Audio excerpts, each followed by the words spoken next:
Hey traders, welcome back to another market update. Today we are looking at EURUSD. Here on the daily chart, we've got some interesting stuff going on, so let's dive right into it. So we basically have a series of lower highs here on the EURUSD, but interestingly enough, we did have a series of higher lows here, or we had lower highs here and we had higher lows here, right? Well, recently we saw price come down and throw down a lower high here, right?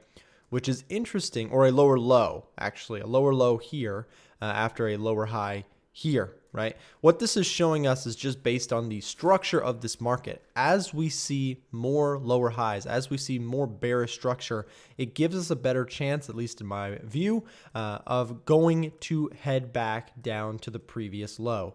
Now we have a big barrier that we've been kind of testing here to see if we can get through that low, which is this supportive area. We've talked about it a couple of times here on the updates, okay?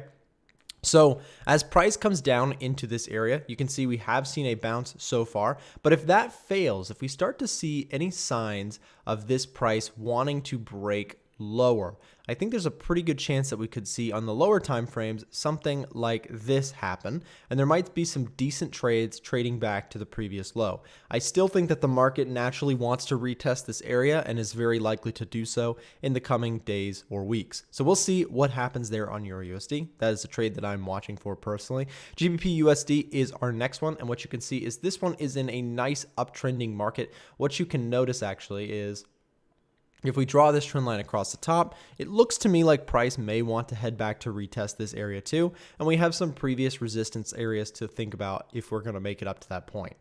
If we're going to break past this level, I think that that's what you'll probably want to look for. If you're looking for continued bullishness, the really big breakout to watch for would, in my mind, be a break above these areas of resistance. Looking for that retest might be a decent idea to think about, and looking for that continuation up to a trend line level, such as the one we see there up in the 1.2971 level, just in that general area.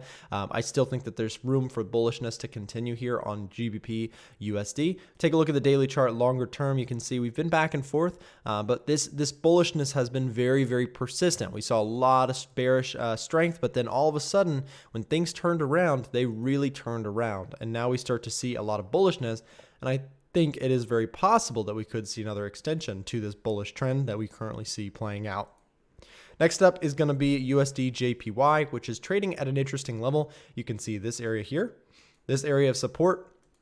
We're watching to see if this area can hold or if we're going to break lower. Now, if price decides to break lower, it's very possible that we actually do see price slipped down to some more significant levels like the one that we saw all the way down here, right around that 101 level, okay?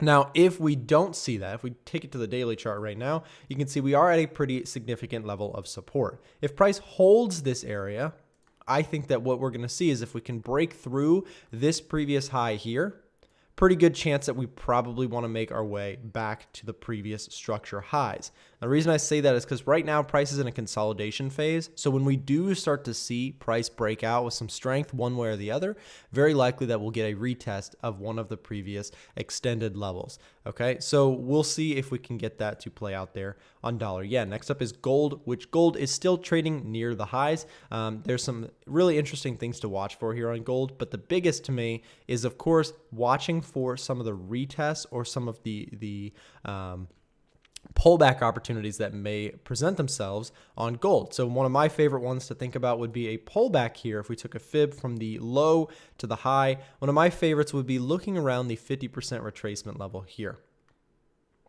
What you'll notice is that we have a couple different scenarios where price basically, kind of pivoted off of this black line here, right? And it comes pretty close to our 50% retracement. To me, if price were to give a little bit more extension of a pullback there, this area may be a decent one to look for some signs of bullishness and to see if we can get some continuation to this longer term trend that we do see unfolding on gold. WTI crude is our next one. You can see oil still selling off heavily and still kind of showing some signs of bearishness to continue. You can see we've got some support and resistance levels too we can draw in, such as these couple different levels. It seems like we're just finding a top right here recently, even still finding bearish structure as we go along. And so for me, the biggest play that I'd be interested in mostly would be looking for retests of levels to where we could find some opportunities to sell. I really like this idea here at the 27.88 level. It gives a little bit deeper of a pullback, and it also gives a pretty strong area where there was support, resistance, and it held. So that would give me a pretty good confidence in taking some sort of sell trade there. Just my opinion there. Next up is New Zealand dollar here. New Zealand dollar and Australian dollar look very similar. We have some downward structure.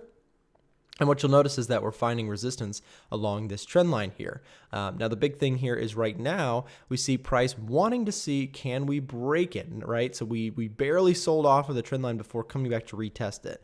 The big thing here is, can this line break, or are we going to hold it, right? If we see something like this, if we see a break above, that to me looks like a pretty good opportunity to see some continuation of this kind of budding uptrend that we do see on New Zealand dollar. But I want to look also at Australian dollar, because look, we can already see that it has broken out, and watching to see how this daily candle closes will be interesting, because I think it may lead to whether or not we get a strong trend from here or not. Because if we do see that continued strength, if we see a continued close that's very strong, I'd say there's a pretty good chance we see some continuation here to the upside. Now, on the contrary, if we break back down and we see this candle actually close bearish, to me, that would be a very strong indicator that price is probably going to continue its technical downtrend here on Aussie dollar. So we'll see what happens, guys. Thank you very much for watching. I hope you enjoyed, and we'll see you back next time.